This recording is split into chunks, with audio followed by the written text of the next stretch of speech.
When the show was over, Benita sat on the edge of the bed, in shock, clutching the wrapper tightly around her. Tears welled in her eyes. "Pastor, what have we done?" she whispered. Pastor Ezra smiled calmly, adjusting his kaftan. "Don't be afraid, my daughter. What we did is part of the deliverance. Sometimes God uses unusual methods to bring healing." Benita looked at him, searching his face for reassurance. She wanted to argue, to scream, but something inside her clung to the hope that maybe, just maybe, this would fix her marriage. She stood up slowly, her legs weak. "I should go." Ezra walked her to the door, placing his hand gently on her shoulder. "Remember, this is our secret. Nobody must hear of it. And when you feel weak, my daughter, come back to me. There are deeper levels of cleansing we must complete." Benita nodded faintly, stepped out into the night air. Her mind swelled with guilt, shame, and a strange comfort she couldn't explain. For the first time in years, she felt noticed, touched, desired, and loved. Days turned into weeks. Weeks turned into months. Mrs. Benita Kwasile was changing. Her best friend, Mabel, her neighbors, and her husband, John, noticed it. The once withdrawn, teary, unhappy, and bitter woman now walked around with a glow, blossoming like a flower. She laughed more, dressed brighter, looked more attractive, and even closed her shop early on certain afternoons. To the outside world, it looked like things were improving, but to her best friend Mabel, she couldn't place it. One Saturday morning, Mabel dropped by Benita's house. John was sitting outside, polishing his shoes, his face hard as a rock. "Mabel, you are welcome," he said coldly. "Your friend is not inside. She went out again." "Eh? Out? At this time?" Mabel frowned. "Yes," John muttered, not looking up. "These days, she leaves whenever she likes, without telling anyone about her whereabouts. But I don't even care. Let her do as she pleases." The bitterness in his voice struck Mabel. She forced a smile and went inside Benita's home, only to find her best friend's handbag missing. The room was too neat for someone who had just stepped out briefly. Something is not right, Mabel thought. Benita returned later that evening. Her hair was neatly tied, her lips tinted with a faint gloss. She looked so happy. As she approached her home, "Mabel," she exclaimed cheerfully when she saw her. "You didn't tell me you were coming." Mabel narrowed her eyes. "Where did you go?" Benita stammered for a second. Just errands." "Errands where?" Mabel asked. Benita waved her hands dismissively. "Mabel, must I tell you everywhere I go? Please, I am tired. Let us not argue." But Mabel was not convinced. She remembered how Benita had started skipping church services, and the way her eyes light up whenever Pastor Ezra's name was mentioned. That night, Mabel couldn't sleep. A nagging thought kept her awake. Could Benita be having an affair with Pastor Ezra? The next week, Mabel decided to follow her instinct. When Benita claimed she was going to the market, Mabel secretly followed her from a distance. To her utmost surprise, Benita didn't go to the market at all. She went straight to Pastor Ezra's house. What? Mabel's heart pounded. She waited across the street, watching as Benita entered the compound. Hours passed. Finally, Mabel marched up to the house and banged on the door. Come, come, come. The door creaked open. Standing there was Pastor Ezra, wearing only a pair of boxers. Behind him, Benita appeared, tying a wrapper hastily across her chest. Mabel froze, her worst fears confirmed. Jesus Christ! She screamed. Benita! So this is where you've been? With your so-called pastor? Ah! Wonders shall never end. Keep your voice down, Pastor Ezra said quietly, stepping forward. But Mabel wasn't backing down. Shame on you, Pastor. You claim to be a man of God, yet you are sleeping with a married woman. And you, Benita, you betrayed yourself, your marriage, even me. Benita tried to speak, her lips trembling. Mabel, it's not what you think. Not what I think? Mabel's voice shook with anger. Look at you. Look at him. The whole neighborhood can see. By now, curious neighbors had gathered outside, whispering and pointing fingers. Murmurs spread like wildfire.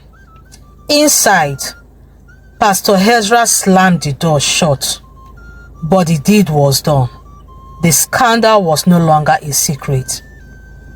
Days later, as the situation grew worse, Pastor Ezra and Benita continued their meetings in secret, convincing themselves it was God's will and that outsiders would never understand. One fateful afternoon, Naomi, Pastor Ezra's wife, returned home earlier than expected from her shop. As she entered, she was shocked at the sound of laughter from the bedroom. Curiosity turned into dread as she pushed the door open.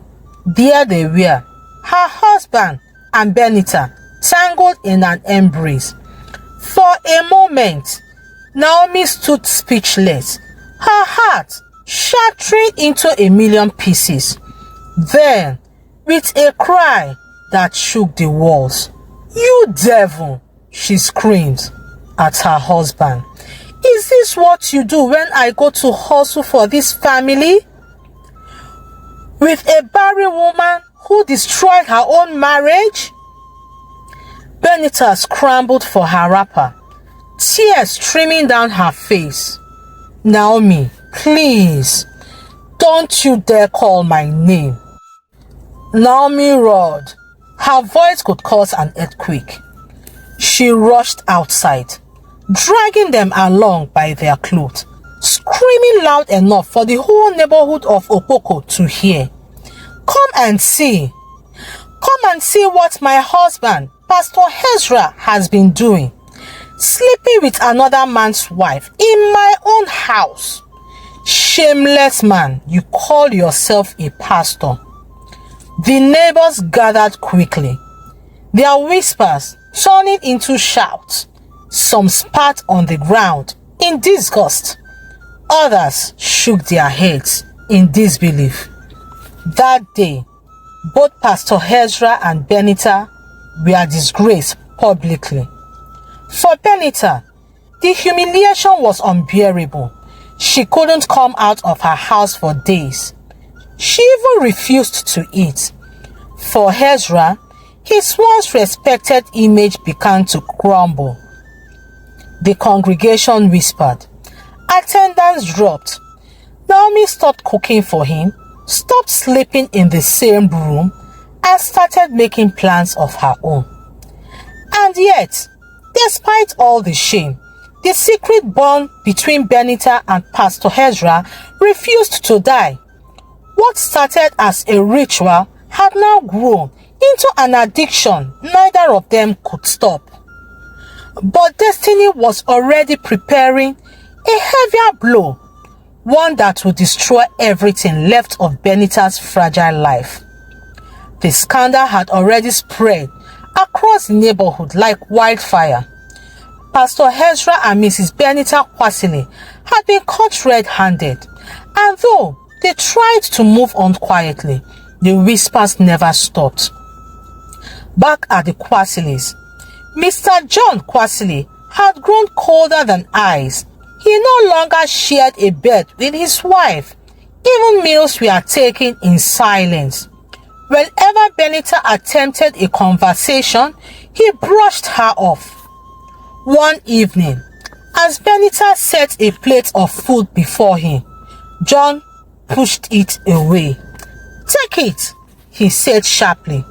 She blinked. "Hurt? Why? Don't you want to eat?" "I have no appetite for anything from your hands," he muttered, glaring at her. A wife who disappears whenever she likes, comes home smelling of perfume I didn't buy, and suddenly glows as if she's found a fountain of joy. Tell me, Benita, what kind of man do you take me for? A fool? Benita was speechless, but no words came. She turned away, tried to hold her tears. 3 months later, Benita fell ill. At first, it was nausea and fatigue. Then came dizziness. Mabel, still bitter but concerned, urged her to see a doctor. When the results came back, Benita sat in stunned silence as the doctor adjusted his glasses. "Congratulations, madam," he said gently. "You are pregnant." Her hands shook violently. Pregnant? After 10 years of barrenness? But the joy was swallowed quickly with fear. John had not been intimate with her in months. There was only one possible father, Pastor Ezra. That night, she lay awake, staring at the ceiling. What will I tell John? What will I tell the world? What will people think of me? Eventually, the truth leaked. Neighbors had already gossiped about her closeness with Pastor Ezra, and now her sudden pregnancy was the final straw. John confronted her in the living room, his voice booming. "Whose child are you carrying, Benita?" Her lips trembled. "John, please, let me explain." "Explain what?" he roared, slamming his fist on the table. "Do you take me for a fool? I haven't touched you in half a year. Everyone in this compound knows where you've been sneaking to. Now you bring shame into my house with another man's child?" Tears poured down her face. "It was a mistake. I was weak. I just wanted love. I wanted to feel desired again. I never intended it to be like this." But John's face was like stone. "Shut your mouth. A mistake? You lie with a pastor of all men. You brought disgrace to me, to my name, to my family. No, Benita, I will not father another man's child." Before she could plead further, John stormed out of the house, his anger boiling into a dangerous decision. It was a Sunday morning at God Answered by Fire Ministries, where the entire community witnessed the climax of the scandal. The congregation was deep in praise when the church doors burst open. John marched in, his face angry and dark with fury. Gasps filled the room as he walked straight to the pulpit where Pastor Ezra stood mid-sermon. "Pastor," John shouted, pointing an accusing finger, "you are a disgrace. You call yourself a man of God, yet you slept with my wife and put a child in her womb." The entire church froze. Women clasped their mouths. Men shifted uncomfortably. Murmurs filled the air. Naomi, the pastor's wife, jumped from her seat in shock. "What?" she cried, looking at her husband with wide, tearful eyes. Pastor Ezra raised his hands. "Brother John, please don't confuse the house of God." "Confuse?" John thundered. "You are confused. You destroyed my home, my marriage, my dignity. And you dare stand here preaching holiness?" Members of the church began shouting. Some sided with John. Others defended the pastor. The atmosphere turned chaotic. Naomi fell on the ground into sobs, wailing, "After all my years with you, Ezra, after all my sacrifices, this is how you repay me." Benita, seated at the back, wished the ground would swallow her. Every eye turned to her, filled with contempt. Some women shook their heads in pity. Others whispered insults.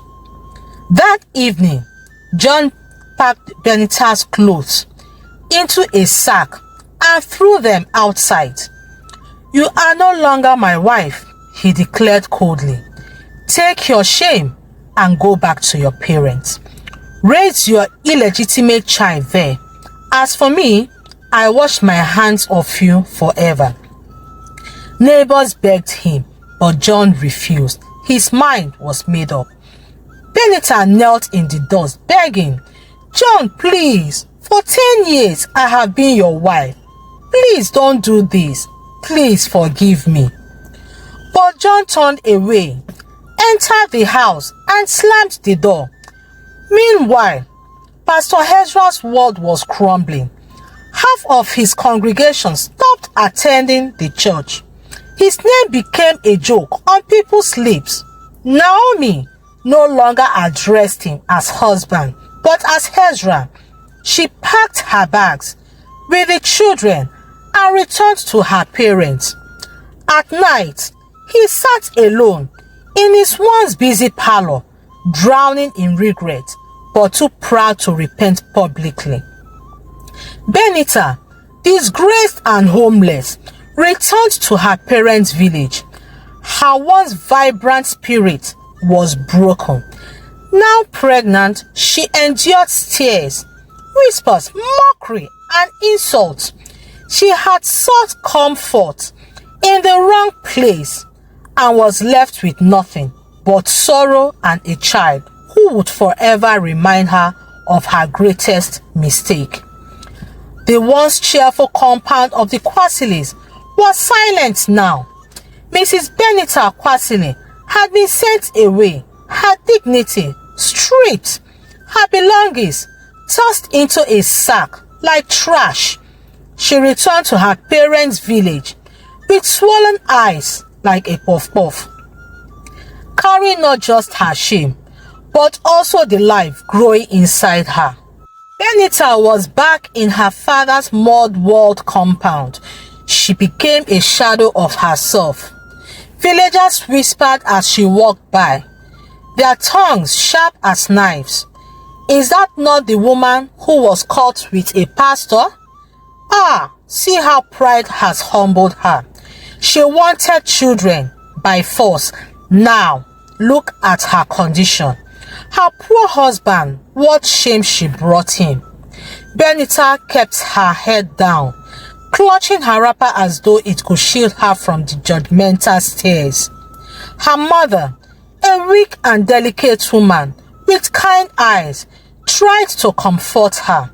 Benita, stop crying every day. A child is a blessing, no matter the circumstance. Don't let people's words get at you. But Benita's heart was heavy. She would sit under the mango tree at night, staring at the sky, whispering, "How did I get here? I only wanted love." Meanwhile, in town, Pastor Ezra faced his own downfall. His once thriving church, God Answered by Fire Ministries, was nearly empty. Members had abandoned him after John's public outburst. Naomi, his wife, had left with their children. The house felt like a graveyard, silent, cold, unforgiving. Neighbors who once greeted him with respect now avoided his eyes. He stood before his mirror one night, staring at his reflection. From man of God to object of ridicule, he muttered bitterly. His hands trembled as he remembered the very act that had ruined him. If only I had controlled myself. If only I had feared God more than lust. But regret came too late.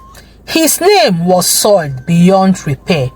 As for John Kwasili, he never looked back. Whenever people asked about Benita, he waved his hand dismissively. "She is no wife of mine. She belongs to the streets now." But late at night, when he sat alone, the bitterness festered. His pride would not allow him to admit that beneath his anger lay hurt, the kind that cuts a man's soul when betrayed by the one he trusted most. Mabel, still living in the city of Opoko, tried to move on, but sometimes when she passed by Ezra's abandoned church, she shook her head in sorrow. "But I warned her," she whispered to herself.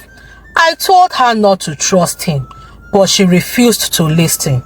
A part of her felt guilty for even introducing Benita to that path, but she consoled herself with the thought that she had done her best as a friend. 9 months later, Benita gave birth to a healthy baby boy. As she held the child in her arms, tears streamed down her face. He was innocent, untainted by the scandal that brought him into the world. Her mother whispered, "This child may be your punishment, but he is also your redemption. Raise him well." Benita kissed the baby's forehead, whispering, "My son, you are all I have left."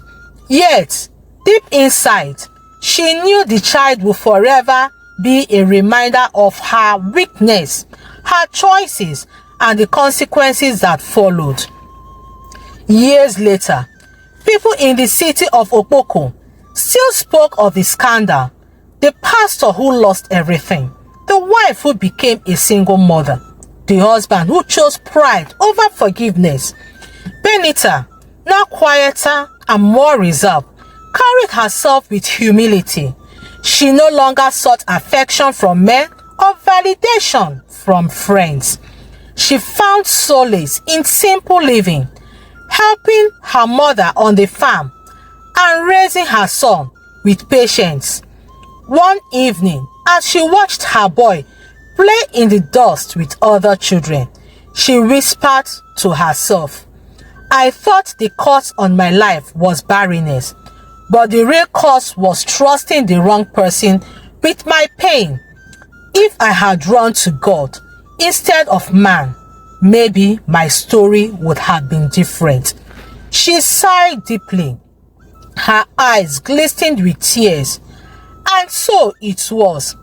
A pastor destroyed by hidden lust, a husband hardened by betrayal, a wife ruined by misplaced trust, a family broken by choices that could never be undone. This is where Benita's story ends, a painful reminder that sometimes the very place we run to for help can become the source of our greatest sorrow. Dear friends, what lessons did you take away from this story?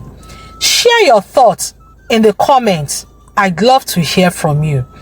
If you enjoyed this story, give it a like, share it with your loved ones, and subscribe to African True Life Tales by Ada. Don't forget to turn on the notification bell so you won't miss the next story.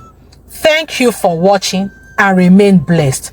And remember, every tale carries a lesson if only we choose to listen. Until I bring another true life tale your way, bye-bye.